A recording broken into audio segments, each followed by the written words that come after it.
Hello! Not gonna lie, I do. Craft Jurassic here with another review. And today we're looking at the brand new Hammond collection small figure, the Stygimoloch. This is the first Hammond collection Stygimoloch, and I can imagine the only one. Since why would we get multiple? This is one of the greatest Stygimolochs. Not one of the greatest Stygimoloch to come from Mattel so far, and it is by far one of the best Hammond collection figures to come from Mattel, which is very, very cool to see. As you can see, we got the green paper. You know it's going to be a good figure. So, this retails for $15, as you saw in the beginning.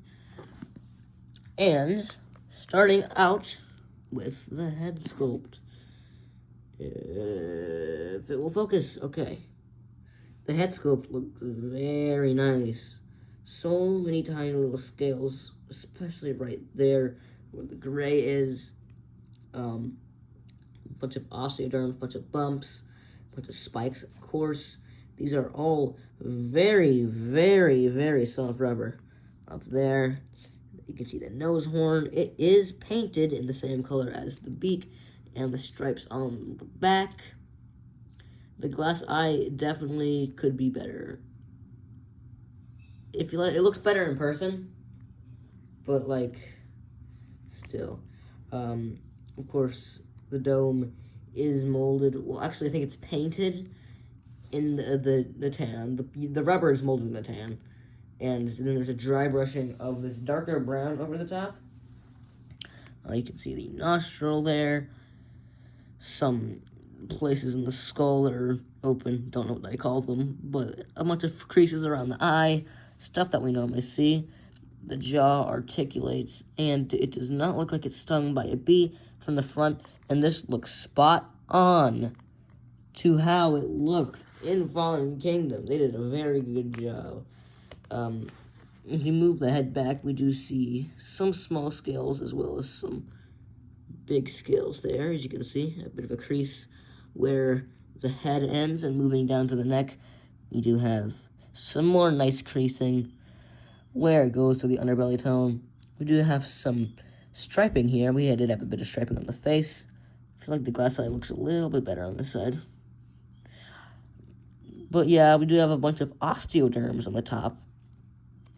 And the underbelly continues to not stripe.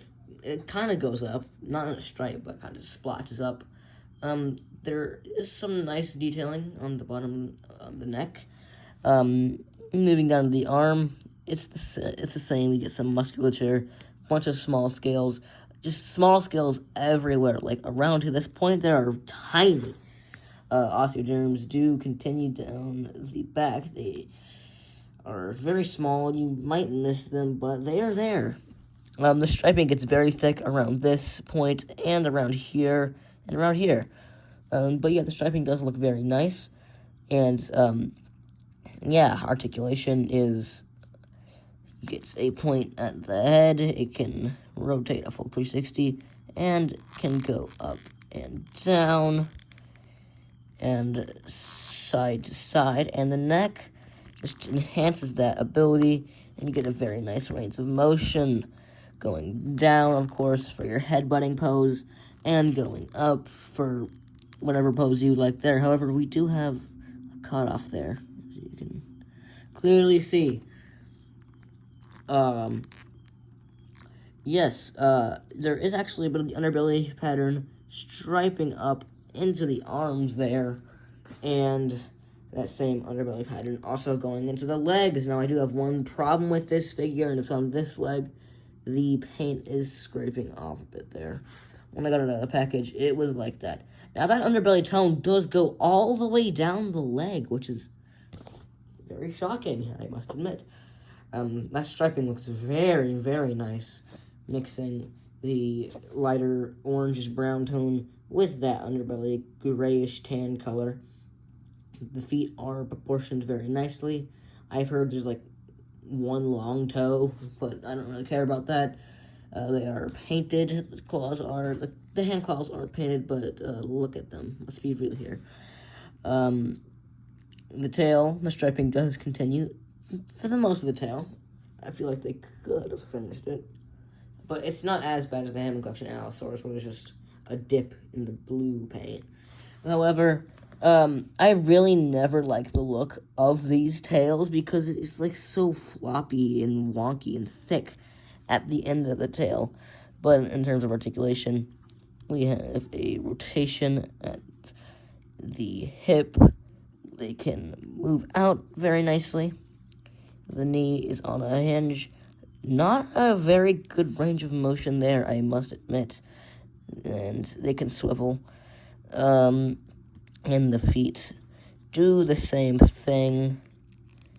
Can kind of get a bit of a pivot there. And the tail is on a ball joint, of course, because you got to attach that on. And there is a very nice bending wire. The bending wire has improved so much. If you look at the Rex from before, oh, look how wonky his legs are now. If you look at the Rex from before, the bending wire really doesn't work on that figure. So yeah, the Stygimoloch colors are spot on. Sculpt is spot on. I'm trying to get him to a pose where he would maybe consider standing. He is very top heavy as well. So that's just something to be aware of. Also, the legs, just it takes some finicking. Is that the word? You gotta work with it, but it'll stand eventually. It takes some working with to get it to stand. This is one of the best figures I have given my ranking to, and I've given my ranking for a decent amount of figures. This is for sure one of the best Hammond Collection figures to, well, not one of the best to stand, but for sure one of the best to come out, especially counting all the older figures. It's not quite up there with, of course, some of the other ones, but this is really good. All the colors goes to most of the figure. It has paint on the hands, it has paint on the legs, all the way down the leg, all the way, well, not all the way, for the most part, through the tail. The glass eyes don't look perfect. It even has this one little nose horn painted. It is a very, very, very, very nice looking figure. I'm feeling a strong 9 to a 10 on this figure. Anyway, smash that like button. Don't forget to subscribe. I'm horrible at this. See you guys later. Just bye.